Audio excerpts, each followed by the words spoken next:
Is that my clapper? All right, good morning, everyone. We are going to start our speaker portion of the program. I am very honored to be sitting next to Oaklawn President Louis Cella.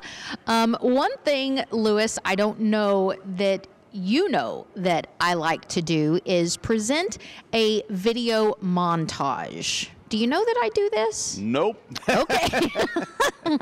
So if we could get the guys in the truck to roll the video montage, and I will have you turn to the video inboard, and if we could have Derek roll the footage.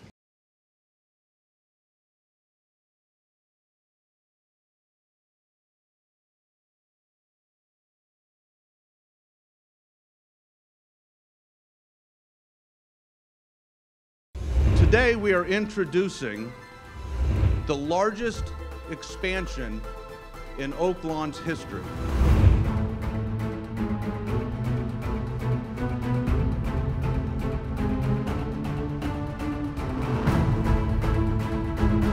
Construction will soon begin on this 200-room luxury hotel.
This new project will be world-class, and it will secure our future and maintain our status as one of the top thoroughbred racetracks in the country. So I think one of my favorite things about that video, so if you saw the glass wall of, I don't know what to call it, but in the lobby where, you know, the books and the flowers, I remember this before, like the grand opening, where Louis was actually up there physically himself arranging the flowers and the books and the little knickknacks. You were up there and you were so meticulous about where you wanted everything to be. Well, I was, and my wife Rochelle and I, like every construction project, there are delays. We're only about a year late.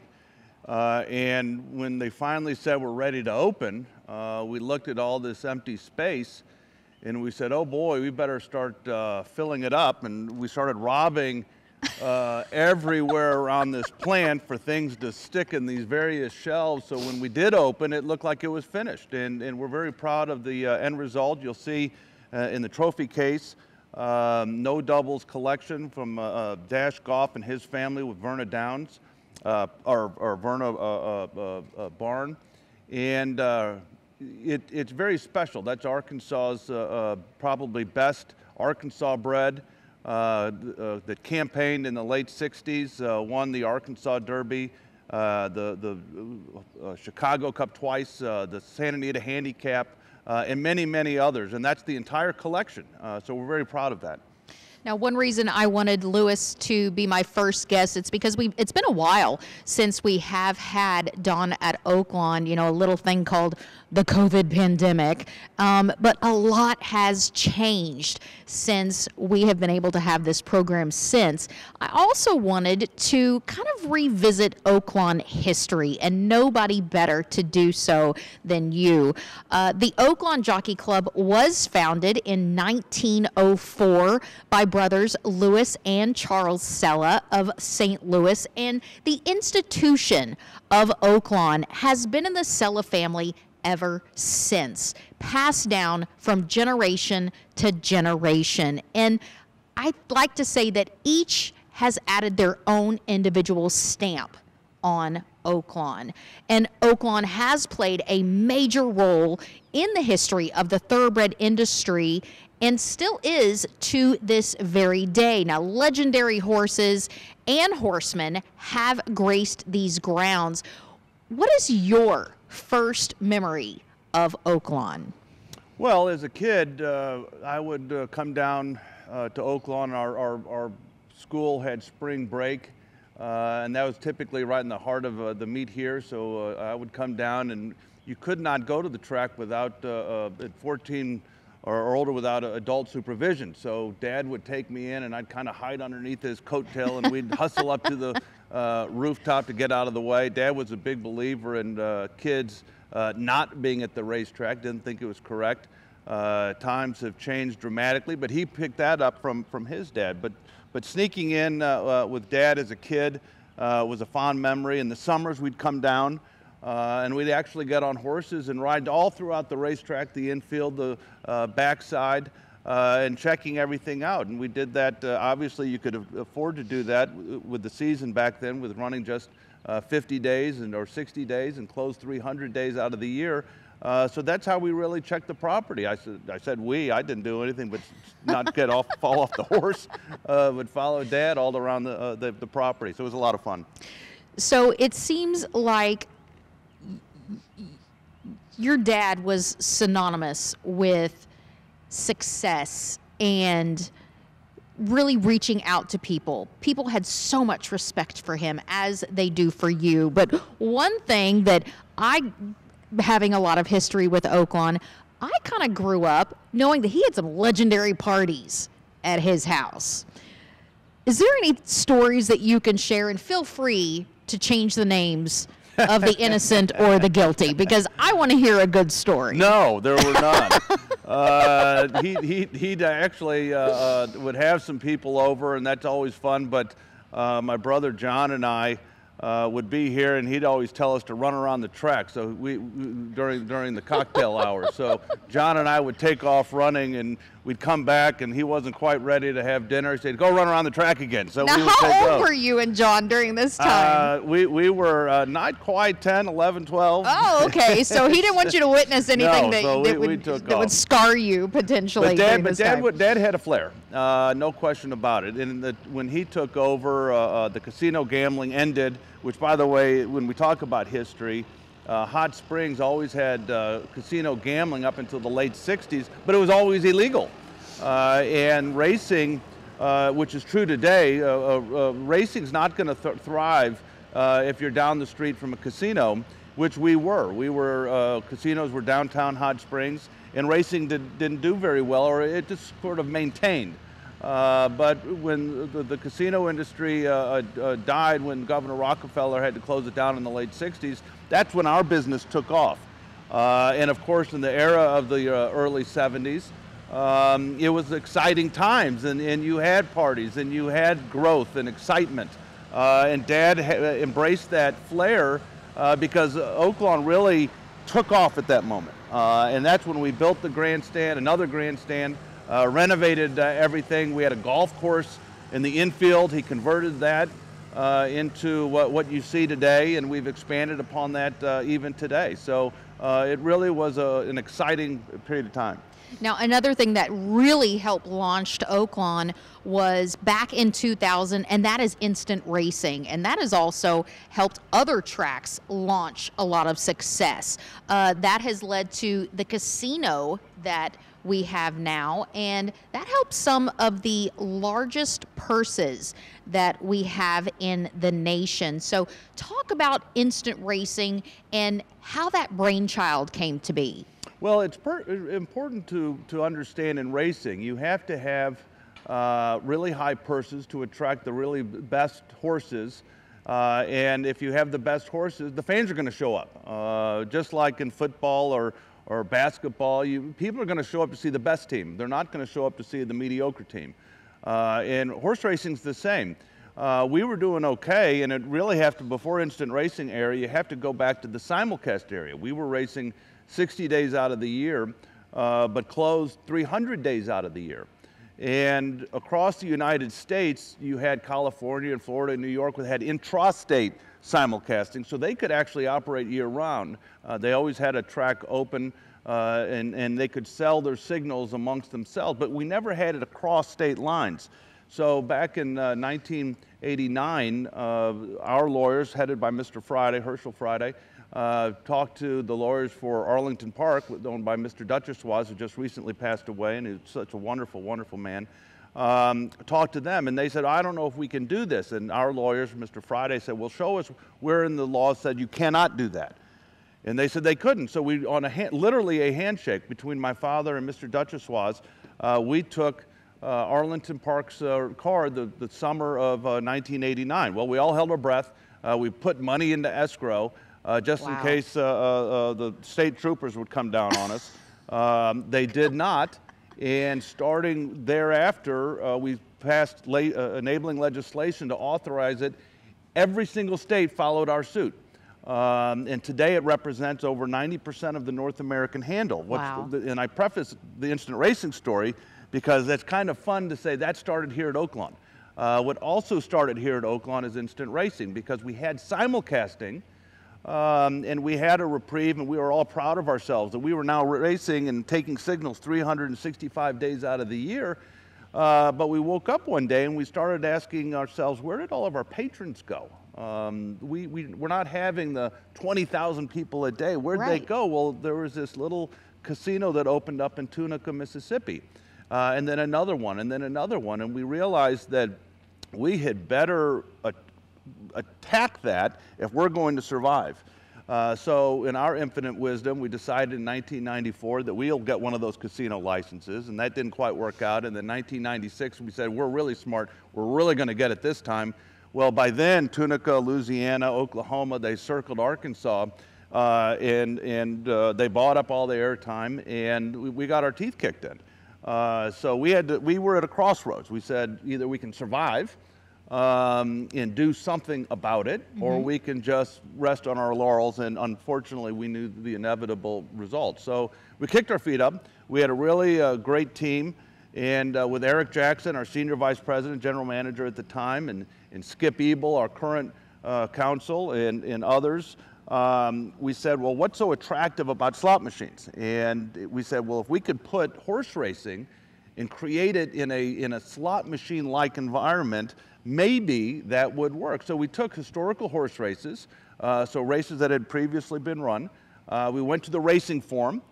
We contracted with them to get the actual data, so we didn't say secretariat, we called it horses. We didn't say Wayne Lucas, we called it trainers. We didn't say Joel Rosario, we called it jockeys. And we actually showed that handicapping data. We brought in the tote company, Amtote, at the time. We're now with United. And we created this parimutuel wagering on horse racing, but in electronic format. So that started in 2000. We were really smart. We had two 25 terminal pods. One was smoking and one was non-smoking. And it worked out. That was really our beta version. And starting in 2003 or thereabouts, we started to expand and have our instant racing product evolve. And when that happened, our purses started going up, our attendance started going up, and we had folks at Keeneland and other racetracks saying, what in the world are you guys doing? You've and there were lines out the door to get in that room. And we kept on expanding. We went from 50 to 100 to 150. We did it completely wrong, but we had no idea if we were going to be successful.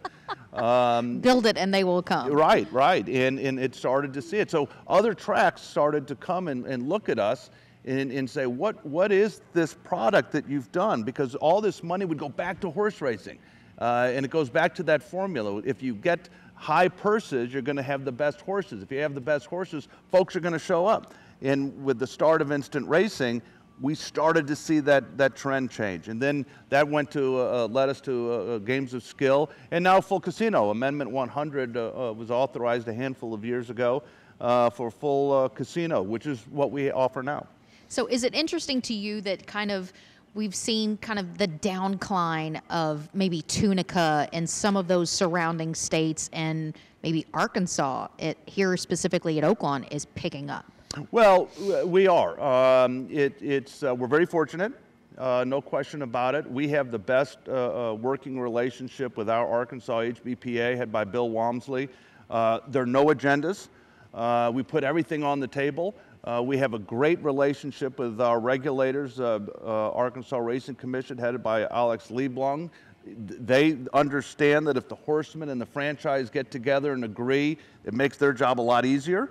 And so we're able to really move in that forward direction. In other jurisdictions that you talked about, Tunica as an example, it's everywhere, and they've leapfrogged, and if they don't keep up with the Joneses, it's going to be tough to compete. Now, I like to say that your dad was a visionary, and you kind of have to be in this industry, but I'd like to say that he was also a traditionalist in the fact that he was adamant that closing day was Arkansas Derby Day, and now we race until May. A lot. A lot. I have to ask, what would your dad think about now that racing continues after the Arkansas Derby?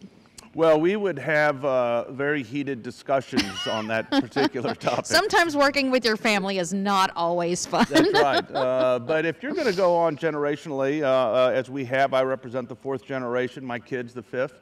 We're the oldest family in racetrack management in the United States. You have to beat heads. You have to have an honest discussion. And then you have to sit back and see, well, you know, is that the right decision or not? And bring other people in. We have great counsel with our staff here, with Wayne Smith and Eric Jackson and Skip Ebel.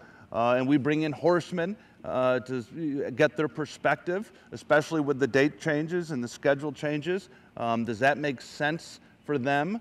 And this year, when we pushed back into December, the first call we had was with our racing secretary in the HBPA. Does it make sense to do that? Will we have horses here to run? And they said it filled in a niche.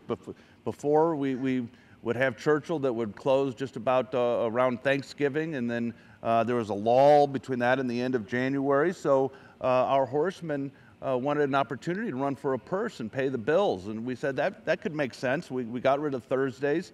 We're now weekends, Friday, Saturday, Sunday, or holiday Monday, and which, by the way, we're giving this hat away on Monday. That's it's a lovely hat you're modeling, by the way. I was going to point that out. I hope everyone shows up on Monday. But that's how we do that. We all get together and make decisions. So with Dad, I don't think he'd be real happy with our schedule, but he understood why we do it. Just like he understands what we did, would understand what we did over there, and he certainly understood with instant racing and our growth of that. So did you ever discuss with him racing after Arkansas Derby while he was still with us? No, we did not. Dad was a traditionalist in every sense of the word. He understood the importance of increasing purses. Okay. And he understood that sometimes you have to give a little to get that. He never liked instant racing because that wasn't horse racing, even though it was all about horse racing. Right. But he didn't like that slot mentality. Was he very set in his ways? Oh, absolutely. But he understood the importance of that. And Dad was around when we had games of skill.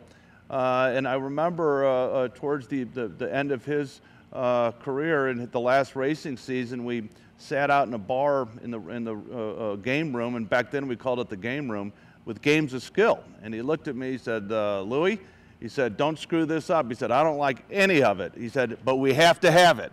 And he knew that. He knew that, He and he understood the importance of that. Right.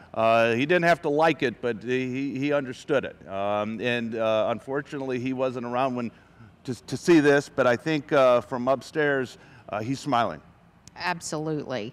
Now, you were a practicing attorney for, what, 2 decades? I am a fake lawyer. What does that mean? I'm licensed in the state of Arkansas and the state of Missouri, and I never practiced a day in my life. So you never set foot in a court? I threatened, but no. So if I need an attorney, don't go to you. Oh, no. Okay. Don't come to me. That is good to know. I know some good attorneys. Oh, I'm sure you do. I'm sure you do. Lots on retainer. The reason why I ask, was it inevitable that because of the family history that you were going to be involved in the family business? No, not at all. I gravitated towards this because at a young age, going to law school in Arkansas, I knew the future leaders of Arkansas and got to know them there. And I gravitated towards racing. I have an older brother that did not gravitate towards racing. I have a younger sister who also did not gravitate towards racing. I did. Just like, and Dad never pushed it. He said, sort of find your own direction, and either it's in the family business or it is not, but find your own path. And Rochelle and I counsel our kids the same way. This is great if you love it, but you have to love what you do. Right. Don't be miserable, and if you don't love it, go find that path. We'll figure out the rest of it.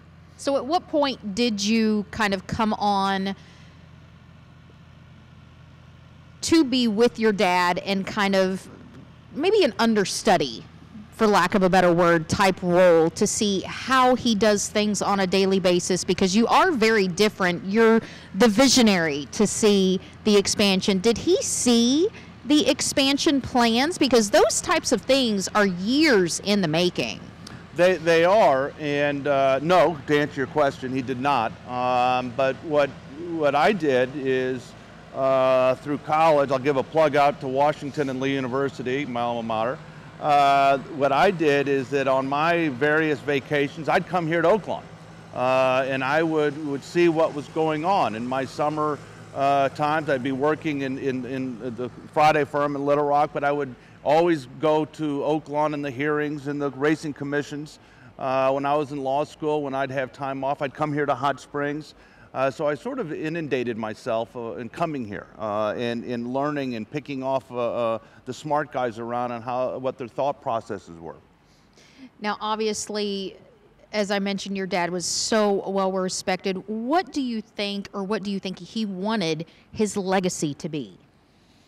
Well, I think, I know, he was so proud of Oaklawn.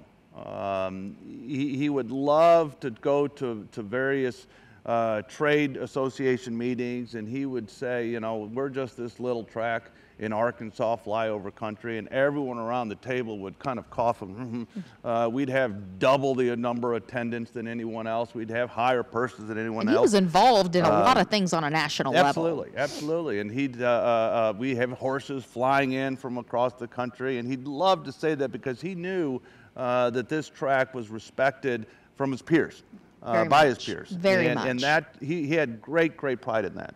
And there were so many things that occurred during his reign. Sunday racing, which was a big thing because let's just face facts, we are in the Bible Belt.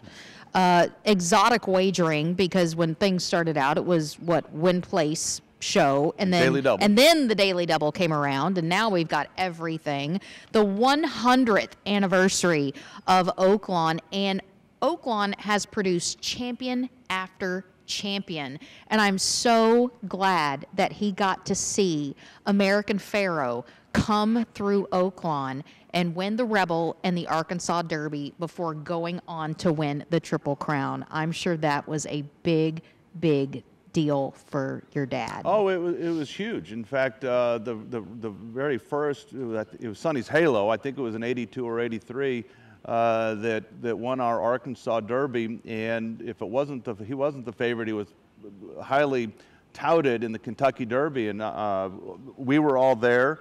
Wally Hall, who's still with the Arkansas Democrat, was there. And we couldn't believe our luck, but that was the first that won our Derby, went on to win the Kentucky Derby, and that kicked it off. That meant that we were on the map. Absolutely. And then as we expanded with that and put money back into our 3-year-old program, American Pharoah, and you could go down the list, even in the 80s when you had Pine Bluff and John and Anthony and his horses that did very well in Preakness and Belmont. And then our horses went on and did very well in Breeders' Cup. So it has taken off, and I was with Bob Baffert when I guess it was Pharoah won the Triple Crown. We were up at Belmont, and it was a very proud moment because, you know, Mr. Baffert, and he's there in the room with his group, and they were all excited, and he jumped up and he said, "All Triple Crown winners go through Oaklawn." It's true. And I'm sitting in this corner table, I'm going like, I hope someone taped that. Well, that one was true anyway. Now, the expansion that Louis presented in the fall of 2018 obviously was years in the making. But then a little thing called COVID happened, and we were kind of in the throes of COVID during our race meet. A lot of tracks were forced to shut down. We trucked through it. And a lot of the procedures and protocols that Oaklawn instituted wound up being adopted by other racing facilities. How hard and what were the struggles that Oaklawn went through, not only building this $100 million expansion, but also conducting a racing program and going through the Arkansas Derby, the Rebel, all of that kind of thing? What were some of those struggles? There were a lot, and a lot of sleepless nights. It is frightening to start this project that's now complete, have 1,500 horses that have to go do something, and have a pandemic where everything is shut down. So we decided on our own. I called the governor before they made the statewide decision. I called the governor and I said, "Governor Hutchinson," I said, "I'm going to take one thing off your plate. We're going to shut down the casino, and we're not going to have fans here." The next day or the day after, he announced the statewide ban. But we had a wrinkle. We had a problem. We had 1,500 horses on the backstretch. We had our purses that we owed them. They have probably 700 or so folks that work to maintain and keep those horses fed and vet and washed and exercised. So we decided to change our schedule so we could do it, implement our programs to make sure everything was safe. And we decided, what the heck, let's run the meet. So there were no fans here. We conducted our race meet. And we were followed by every other track that subsequently opened. They said, "What in the world?" Again, we're very proud that, how did they do it? That Oaklawn led the nation on how to do stuff like this. And they came here. In fact, even the NFL, the New Orleans Saints, called up and said, "How in the world did you do? What can we do in New Orleans to help, stave off a canceled season or practice or something like that?" So it was a huge challenge and daunting. But again, we have a great staff. Our team members understood that, look, we're in this together. This is not just one faction of the Hot Springs or Little Rock or for that matter, the state of Arkansas. This is nationwide at the time, worldwide we subsequently know. And we had to lead, and we did lead, and we're very proud of that. Now, Oaklawn has kind of done a 180 since you have taken the reins, racing until May, starting in December, a luxury hotel. And if you get a chance to stay, I highly encourage it. A sports book, an event center, a spa, new barns. But I have a feeling that you are not done. You are a man on a mission. What is your vision for Oaklawn in, say, 5, 10, or even 20 years? We do not think that far out at all. I think what's important, if we continue to do what we do, and what are we doing? We're going to conduct the best racing that the United States can see. We're going to have the best purses that our horsemen are going to be able to compete for, which means the best horses will show up, which means we're going to fill these grandstands up, we're going to fill that hotel up, and we're just going to focus on that. If we do our job, if we continue with our policy of presenting the best product available in the country, and it's no longer region, it's no longer what Arkansas can do, it's the country. Right. And if we can do that, we'll be just fine. Now it's interesting because we've seen tracks all across the country get purchased by other major corporations or tracks, I'll just say like Churchill or Stronach Group or other gaming groups for that matter. And I think we'd be naive to think that Oaklawn maybe hasn't had offers in the past couple of years. But what has led Oaklawn to stay family owned and operated?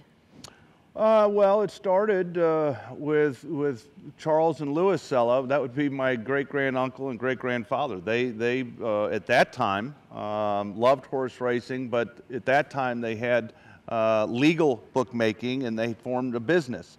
When their son, Charles' son, John Cella, took over, he loved horse racing, but it was also a business. But then Dad, with the era that he started, casinos kind of weren't around. Racing took off. It was all about horse racing. He was fortunate enough to campaign Northern Spur in '95, won the Breeders' Cup Turf, subsequently an Eclipse Award, and that thrill of horse racing. And carry forward to what I'm doing now. I have a handful of horses. Ron Moquette, who trains for me, lives behind me on the other side of the track. Hopefully they're going to get a little faster when they run. We have one later today. Hey, Ron. I don't think he cares. That's I don't right. think he cares. You heard the part about faster, I hope. So that's what it's about. Our passion is horse racing. When you lose the passion, just like as I said the story with our kids, find a passion and follow it, pursue it. If you don't have passion about horse racing, get out of the game. But that's not the case. We're passionate about it. If we weren't, we wouldn't be building what you see over there. We have built 3 new concession stands in the infield. That would never be built if we didn't have that passion. And frankly, if this was corporate owned, that would never happen. Right. We built, I think it's 15 or so new barns over the last 3 years. Each one of those cost $1 million. That would never happen if it was it's somewhere else. We've rebranded 2 new concession stands, the Cove and Tacos and Tequila inside for Grandstand. We've put fans throughout the grandstands. Fans. I was going to let you say that. Throughout. And so we've put a tremendous amount, literally millions and millions of dollars back into the facility. You're not going to see that if someone else runs this. And that's because we have a passion. Hi. Now, do your children have a desire to get involved in the industry? They do. In fact, they're both working right now with it. Charles is starting. He just finished law school and is on the management side and area and legal side. Lily is helping out with all of our marketing, and so that they're dipping their toe in. Whether or not they want to pursue this as a career, I don't know, but they're dipping their toe in and checking it out. What are 3 words that you would use to describe Oaklawn? Lucky, lucky, and lucky. We're fortunate enough to be in an area in Hot Springs, which is so special. We kid around that it's hard to get to, but once you're here, it's really hard to leave. You're in a beautiful environment. The town of Hot Springs embraces Oaklawn. Oaklawn embraces Hot Springs. The folks that live around here work with us at Oaklawn and work our team members with us here.